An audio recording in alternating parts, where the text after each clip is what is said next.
to a new push to make sure the stories from the mass shooting on May 14th at the Tops on Jefferson Avenue in Buffalo are preserved. It's an effort being spearheaded by two of the Queen City's most prominent sources for records, the Buffalo History Museum and the Buffalo and Erie County Public Library. Sydney Orr shows us why they say these stories need to be heard and preserved now, nearly 5 months after 10 of our friends and neighbors lost their lives in an act of hatred. For many, it's a pain that still lingers. For me, it's like to have a white supremacist come into your own backyard and take, 10 residents of Buffalo and 9 elders at that. Like, this has devastated me to my soul. And as winter approaches, many believe something should be done to preserve items that have served as a memorial for their loved ones and friends. The items are blowing through the streets. They are getting worn, and it's just traumatizing all over again. The Buffalo History Museum and the Buffalo and Erie County Public Library say they are seeking the community's input on what the preservation process should look like. Any and everybody is welcome to send some things in.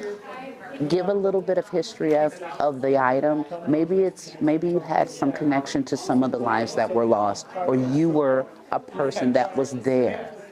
Maybe you want to tell the story or your story. And many say when it comes to accurately representing the events of May 14th to generations to come, the responsibility is great. I want those children, young adults, to be able to read truth and nothing but the truth.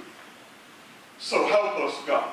Some members of the community say they're ready. The cards that the kids made, I feel is important. Those paintings, candles out there with people's names on them. But some expressed it's still too soon. There are many of us that are still heartbroken and full of pain and all sorts of emotions.